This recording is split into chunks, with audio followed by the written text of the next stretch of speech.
Bonjour à tous et bienvenue dans le jour 25 du Prime Wisdom Challenge. On tient le cap, on continue. Chaque jour, on plonge dans un chapitre du livre de Proverbes pour en apprendre plus sur les principes de Dieu. Et aujourd'hui, tu ne vas pas être déçu. Si tu penses que la politique est sale, corrompue et qu'elle ne sert à rien, aujourd'hui, grâce au chapitre 25, tu vas en apprendre plus sur les principes du royaume de Dieu à ce sujet. Et l'invité du jour, c'est Shannon Grove avec Pedro Adeo. Ils vont nous parler de politique. Pourquoi? Parce que Shannon est sénatrice en Californie. C'est une ancienne soldat. Elle a aussi eu un business dans l'emploi personnel temporaire. Et on va parler gouvernement, pas politique. On va parler de esprit politique face à l'esprit religieux. On va parler de l'importance de voter. Pourquoi voter, c'est un acte d'autorité dans le royaume de Dieu. Et comment impacter dans ton école, dans ta ville, dans ton pays, sans tomber dans l'hypocrisie. Donc reste jusqu'à la fin. Tu vas recevoir plein de conseils. Ça va être une discussion super intéressante. C'est parti, let's go. Donc notre invité du jour, c'est Shannon Grove. Elle est sénatrice en Californie. C'est une ex-soldat. Elle a eu un business, donc elle vient aussi du monde de l'entrepreneuriat. Du coup, elle est à l'Assemblée depuis 2010. Et aujourd'hui, le thème n'est pas politique, mais on parle de gouvernement. Les principes du royaume de Dieu nous poussent à rejeter tout esprit de politique et de religiosité. On est contre la corruption. Être team royaume de Dieu, c'est la vraie justice. C'est zéro corruption, zéro hypocrisie. Donc la manière la plus rédemptrice d'aborder la politique, de parler politique, c'est de penser à la politique comme une discussion des politiques publiques. Du coup, une question c'est: quelle politique devrions-nous mettre en place pour gouverner notre lieu et le faire ressembler davantage au ciel? Pour répondre à cette question, on va apporter un peu des définitions. Ce qu'on voit au travers de Proverbes depuis le début, c'est que Proverbes nous met en avant le fait que l'esprit de politique et l'abus d'autorité gouvernementale pour un profit personnel, c'est quand on cesse de se soucier des gens pour commencer à se servir soi-même. C'est une perversion, un abus du pouvoir gouvernemental. Et on voit qu'il y a une similitude entre l'esprit de religiosité et l'esprit politique. Ils ont le même objectif final, qui est de diviser les gens, déshumaniser les gens qui ne sont pas d'accord avec toi et ensuite les étiqueter pour pouvoir justifier de les tuer. C'est l'influence de ce qu'on voit que le diable fait, qui est voler, détruire. Ici, on parle de diviser, détruire et tuer en pensant qu'on le fait au nom de Dieu. Nous sommes dans une saison où la scène politique peut nous donner l'impression que c'est peine perdue, il n'y a pas d'espoir. Et on doit se rappeler que c'est Dieu qui place les gens en autorité. Peu importe si on est d'accord ou pas avec eux, la Bible nous encourage à prier pour eux. Donc avant de plonger dans le verset 15,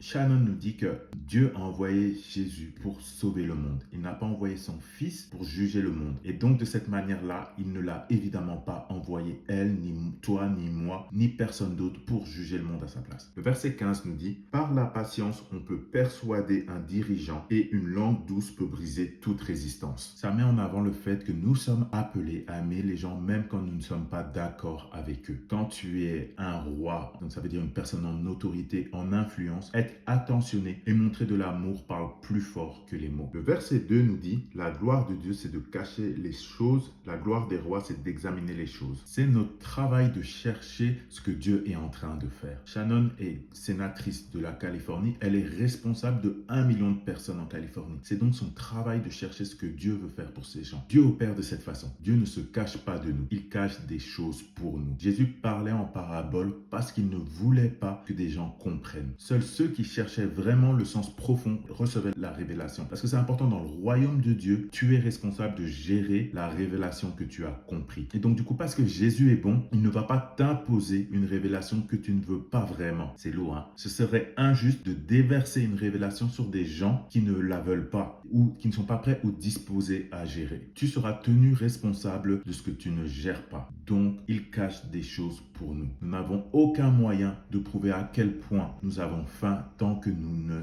commençons pas à chercher. Et ici, on sera toujours occupé à chercher parce qu'on n'est pas parfait. Seul Jésus est parfait. Donc lui était complètement rempli de l'Esprit de Dieu et du royaume de Dieu sur terre. Mais nous, on sera toujours dans cette recherche constante. Le verset 3 dit: le ciel dans sa hauteur, la terre dans sa profondeur et le cœur des rois sont impénétrables. Ici, Pedro et Shannon mettent en avant la folie de parler sans contexte. Tu es fou quand tu parles des gens sans connaître le contexte complet ni les responsabilités qu'ils doivent gérer. On n'a en fait aucune idée de ce que les gens doivent doivent gérer. Donc, il nous faut de l'humilité avant de critiquer. On doit considérer qu'il se passe beaucoup plus de choses que ce dont nous avons conscience. Et dans notre société, tous les médias ont un biais. Peu importe, même si on a son petit média, son petit canal d'information qu'on juge en biais, tous sont biaisés. Aussi, il y a cette instrumentalisation de la peur, parce que quand nous avons peur, on ne peut être mieux contrôlé. En tant qu'enfant de Dieu, en tant que peuple de Dieu, nous sommes appelés à des objectifs beaucoup plus élevés, à ne pas se laisser guider par la peur. Shannon nous donne un exemple qu'elle a, c'est qu'en Californie, le trafic sexuel n'a pas de punition grave. Ça veut dire que quelqu'un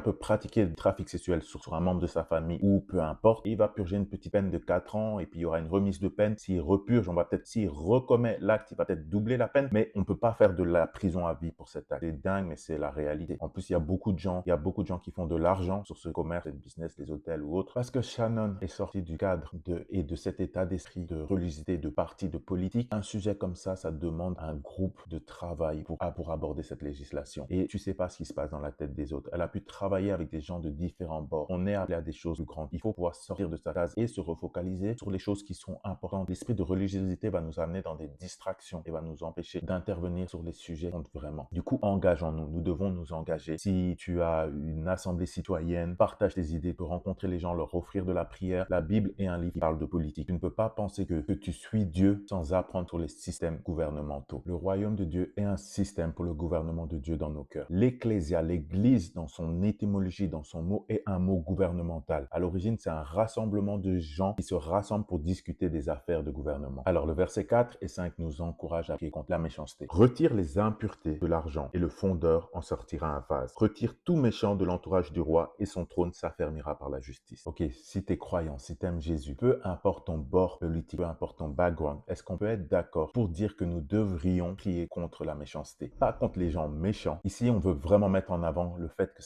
on veut pas prier contre les gens méchants, mais on prie contre la méchanceté. Quoi? Parce qu'il ne s'agit pas de eux contre nous. Il n'y a pas de eux, il y a simplement nous. C'est pourquoi nous devons aller contre la méchanceté pour que Dieu expose la méchanceté dans les hautes sphères, partout, que ce soit dans la politique, à l'église, dans les différentes industries. Est-ce qu'on peut être d'accord dessus en tant qu'enfant de Dieu? Et le problème, il vient quand on n'est plus loyal à une couleur politique ou à une affiliation politique à Dieu. On aime exposer la méchanceté dans le camp des autres, mais on n'a aucun problème avec la corruption cachée chez nous, dans notre camp, chez les gens qu'on aime. C'est de l'hypocrisie, c'est opposé au principe du royaume de Dieu. Si tu penses que ça n'arrive que dans le camp des autres, alors tu es aveugle. On veut des leaders justes en autorité. Le verset 15 nous dit, par la patience, on peut persuader un dirigeant et une langue douce peut briser toute résistance. On a besoin de patience, d'avoir une mentalité à long terme quand on parle gouvernement, quand on établit des lois. Et on doit aussi comprendre qu'il y a de l'ordre dans les tribunaux. Et ici, Pedro met en avant un principe super important, c'est qu'il y a différentes salles requièrent différents protocoles. Différentes assignations ont différents protocoles. Pedro et Shannon, par exemple, ils ont 2 appels, 2 missions différentes, donc ils ont des protocoles à suivre qui seront différents. Et si tu es dans une pièce et que tu fais des erreurs massives sur les protocoles que nécessite cette pièce, ça va nuire à ta faveur et réduire ton impact. Tu dois comprendre les protocoles de ton environnement. Du coup, est-ce qu'il y a de l'espoir pour la politique? Shannon nous dit qu'on peut garder l'espoir. Pourquoi? Parce que Dieu est toujours et sera toujours au contrôle.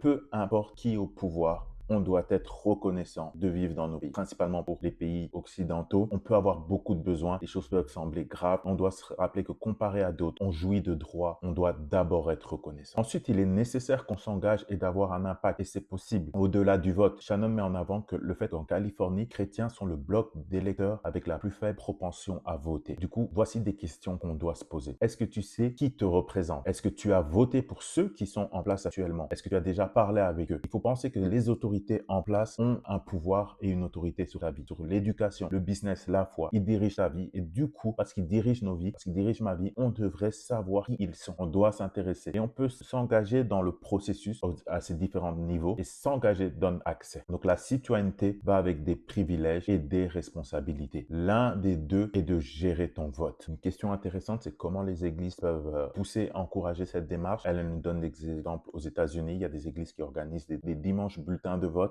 où elles enregistrent des électeurs à l'église, ou encore elles proposent de présenter les candidats de manière égale et juste. Mais ça demande extrêmement d'impartialité dans la présentation des deux différents candidats. Et c'est dur. C'est dur de ne pas se laisser avoir par les préférences. Ça demande beaucoup de conscience. Et cette conscience va au point que on devrait savoir que si on n'est pas capable, qu'on a trop de sentiments, trop d'efforts, il faut peut-être pas le faire, ou on peut demander de l'aide pour pouvoir faire cette présentation, afin de permettre aux gens de voter selon ce que eux pensent être juste. Et les chrétiens qui ne veulent pas regarder la politique en pensant que Jésus s'en occupe ont preuve d'immaturité. Une réalité du vote, c'est comprendre qu'on sera jamais 100% d'accord avec les personnes pour qui on vote. Peu importe leur background, ce qu'elles ont, on sera jamais d'accord. Tu pourras toujours trouver un point sur lequel tu n'es pas d'accord, mais on ne vote pas pour la perfection, on regarde à ce qu'on a au commun. D'ailleurs, si tu suis ce challenge, on a le challenge en commun, mais il y a probablement plein de choses sur lesquelles on n'est pas d'accord, et ça, c'est idem pour toutes les personnes qui regardent cette vidéo. Donc c'est naïf de croire qu'on peut avancer avec des gens en ayant 100% d'accord sur tous les sujets. Elle termine en nous encourageant à s'investir même dans nos écoles, dans les boards d'école, parce que c'est un endroit où on peut avoir énormément d'impact. C'est une position très importante. On a la possibilité de prendre des décisions sur le système scolaire pour les prochaines générations, pour les enfants qui sont là. Par exemple, en Californie, il y a des décisions qui permettent à l'école de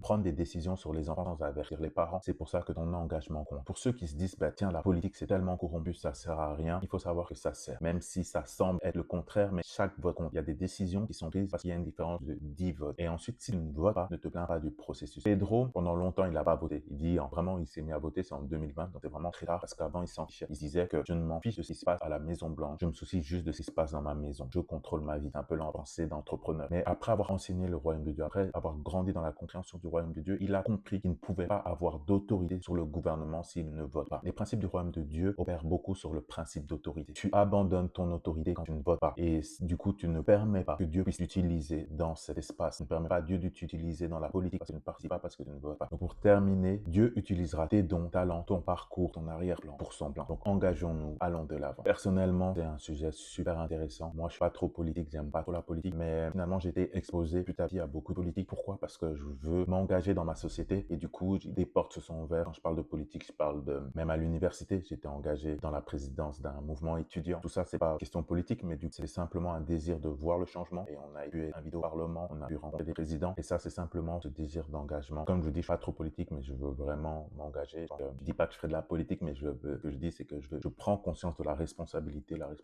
du vote, même ici, là où j'habite dans ma commune, peut-être un peu plus m'intéresser. Donc voilà, je vous laisse et je vous dis à bientôt pour la prochaine vidéo. Dis-moi juste, est-ce que tu connais qui sont tes élus chez toi? Qu'est-ce que tu as pensé de cette vidéo? Laisse-moi tes commentaires, like, partage à ceux que tu penses qui seront intéressés par cette vidéo. Je vous dis à bientôt pour la prochaine vidéo. Ciao.